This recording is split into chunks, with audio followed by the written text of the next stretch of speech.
Hi there, welcome back to another awesome episode of the Couples Corner. I am one of your co-hosts, Katie Lemieux. And I'm Susan Block, and I'm the other co-host. And Katie and I are both licensed marriage and family therapists located in South Florida. And we are very passionate about working with couples in our private practice. So thank you so much for tuning in today. Yes, and we actually have Marni Feuerman back for another show talking about another topic. So this is super exciting. So Marni is a licensed clinical social worker and licensed marriage and family therapist. Yes, and thank you so much for being here. Welcome. Yes, and today she's going to be talking about discernment counseling, which I'm sure many of you are saying, what's that? Well, perfect. That's what you're here to learn, and hopefully she can help you navigate a little bit and understand this for couples who are really in the place of considering divorce. Yes. Or separation, I guess, if they're not married. Sure, yes. Can you just give like a little taste to the audience about what that actually means? What that means, sure. Well, when I initially started out, and as you both also work with couples, I'm sure you see that sometimes they'll come into your office and they may even say they want marriage therapy. But once you start assessing them, you see that one might be 1 foot out the door. And so they're not as committed to the process that you're trying to help them with. So when there's one leaning in, one leaning out, it creates what's called a mixed agenda. So their goals are different.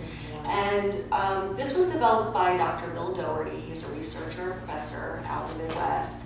And he noticed the same problem, and he wanted to really help couples therapists work with these, these couples that are presenting. And there really was nothing available. There was no real protocol, and so there wasn't good help for these people. And so to prevent couples therapists from doing like a half-hearted effort, he developed this by working with them and doing research and kind of figuring out what works. And so I thought, this is fantastic. I need this. This is a great tool for me to work with couples. And if they end up eventually choosing the marriage therapy path, wonderful. But at least we're starting exactly where they're at. And it isn't therapy per se. They're not going to come in and work on the marriage yet. They're going to explore different options for their marriage. So we generally look at 3 paths. We look at kind of doing nothing and just staying the same. The second path would be moving towards separation and divorce. And the third path would be reconciliation, which is an all-out effort, 6-month commitment to marriage therapy. But obviously, before we get to that point, we're going through a lot of different things, a lot of different questions, so that they really understand what those paths mean and what they think would be a best fit for them. And the other unique part of this that I really like is that you work partly with them together, and you also split the sessions so you're seeing them individually. And so it's together, one-on-one, and then you bring them back together. And the other piece that I like about it is that it's short term. So we keep it contained to under 5 sessions is really what we're trying to do. It could be as little as 1 session. And the sessions are longer. And so the couple comes in and they're really just committing to 1 session at a time. And then we can do the check-in and see where they're at. And if they have the clarity about the future, we go from there. Interesting. Yeah, so it's very different. Yeah, and it's so interesting because, like, literally, I remember you and I were at a training and you had kind of given me a little flyer thing, and like that, it was like this moment in time where I learned about discernment counseling, and here you are sharing about that, which I had no clue about. I know that you had said that this is a whole new topic for you, so this is really helpful and a great resource for the couples. So when a couple contacts you, would this be something you would be assessing for on the phone during the intake call to make sure that this is the right protocol for them? Yes. Okay.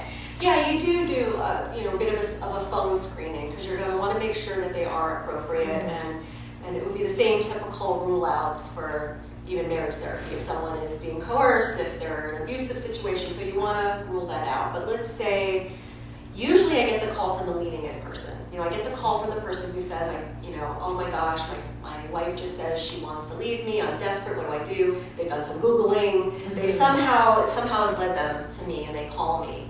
And so usually I will say, okay, it's great that you want to come in, and I'll ask them a few questions.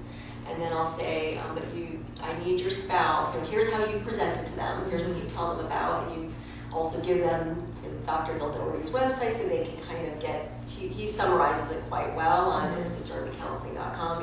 Why reinvent the wheel when he's done yes. it for you? Yeah, and so they ask their spouse to consider this. They say, hey, will you do this for do you think this is a good idea? Can we try this? A lot of times they'll say yes, even if they are, they've already even seen the divorce lawyer. A lot of times, they will. And one of the interesting pieces that he discovered doing the research is that even couples that are in a family law attorney's office, about 30% of them are still ambivalent about actually getting divorced. Definitely. And not everybody necessarily chooses the reconciliation path. But the ones that choose the separation and divorce path, a lot of times they're even more cooperative with that process. And of course, we want them to choose a more collaborative divorce process, and we can educate them about that. So it helps either way. It helps even if they're deciding to go get divorced. Right. At least they can say to themselves, all right, we spent this specific time to really take a look at everything to make the best decision for our marriage and for our family.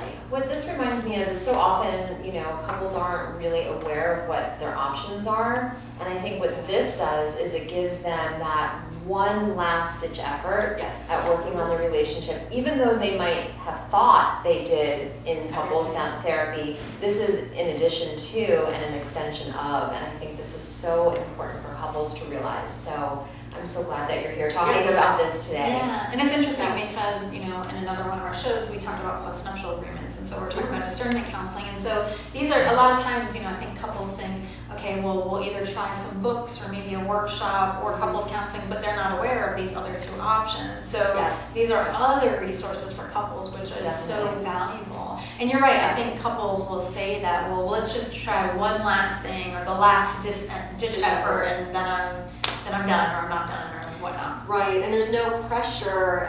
It's not that there's no good guys or bad guys. It's not like one path is the best one, or you're good or bad for choosing that path. And that's the other piece I like about it. Nobody's, pathologized or, looked at negatively for making a choice. But I think, what you said is typically who will call you is the person that's kind of, leaning in and wanting maybe this to work a little bit more than the other person. And so what I like about this is that the person who's kind of got the one foot out, that's maybe not contacting you, this is kind of validating where they are. And not all the time in couples counseling are they validated. It's more about working together, helping them to come closer together, and it really takes away from how they're feeling.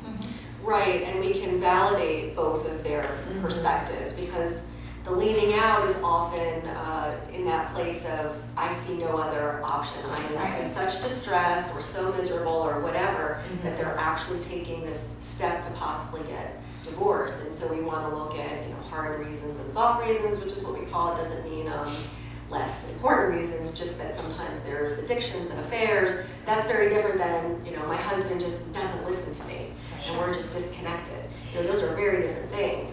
Definitely. So, I know our time here it comes to a close so quickly, and I know there's some really great maybe tips that you can offer to the audience that's watching today. So would you share with the audience some of those tips about specifically discernment? I would just say, kind of like echoing what you already said, is that it's great that there is a resource available where there wasn't before, and not everybody wants to go in and or they've had a bad experience with marriage therapy. Right. Or I hear, sometimes says, well, I was blamed for everything. And so at least this is a process that can even look at all of the efforts that you've made to repair things and maybe, get some different insights about it. Because I definitely see people will say, like, oh my gosh, I didn't think of that. And I love those moments because that tells me, okay, this discernment counseling process is worthwhile. So I would say the biggest tip is to know that there are some very good resources out there, and to even just look into this process. And even if there's not a discernment counselor in your area, at least there's good literature to read that you can be directed to help you make the best decision, and particularly when kids are involved. We know that people go through a lot of heartache and struggle when they're thinking about getting divorced and splitting up their family. I think the other thing is that divorce is expensive. And, if they can have an opportunity to potentially save their relationship, or at least to say that they really and truly did everything that they needed to do, and invest a little bit in this process to see, I think is definitely well worth it. Well, and not only that, I mean, one of the things that you had said, which is really cool, is that sometimes going through this process helps them to be even more cooperative in their divorce, right? So reducing costs, reducing heartache and frustration. And I think the other attractive thing about the discernment counseling, especially when you're the leaning out partner, is it's so short and brief. Like, okay, I will do at least one session, where couples counseling, it's like, okay, we got to do at least X amount. Well, I'm not really that invested. It's easy to say, okay, I'll go to the show with you even though I don't like Broadway, as opposed to going on a 2-week vacation or something like that for a place you don't like. Exactly, that's a great analogy. and you don't, when the person calls me, I say, you're just committing to this one session, and usually for the person who's desperate to save the marriage, that's the selling point. It's the person who Exactly. That's what I was thinking. One session. I could do one. Exactly. So well, it is nice. Thank you so much for coming on today to talk about this. This is such a valuable technique for couples that are contemplating divorce. Is there a way that the audience that's watching today can reach you?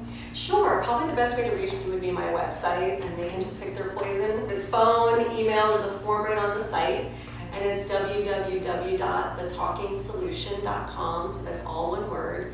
And I do practice in Boca, but at times, because the process is short term, sometimes I have had people drive, from a distance, even for a couple hours, just to do this, because it is a longer session and they're only doing one at a time. So, but I would say hopefully, other people are being trained in this, and I would love to see them everywhere, because it is such a great resource. And if you sign up for my newsletter, which is on my homepage, right now I do have an ebook that you'll get to download free on how to make marriage therapy productive.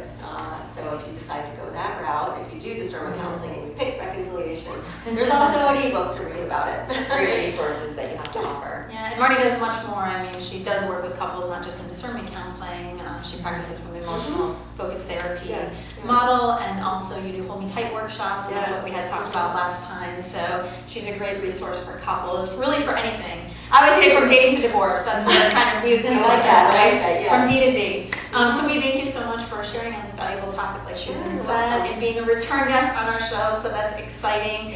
We wanted to thank you all for tuning in to another episode of The Couples Corner. Don't forget to check us out on Facebook at The Couples Corner South Florida. You'll see a picture of Susan and I, so you know you're in the right place. And like the page, you'll connect with our guests like Marni, as well as other guests, resources, topics. You'll be able to view clips of the shows. So we really appreciate you tuning in, and we'll see you next time. Thank you so much for tuning in.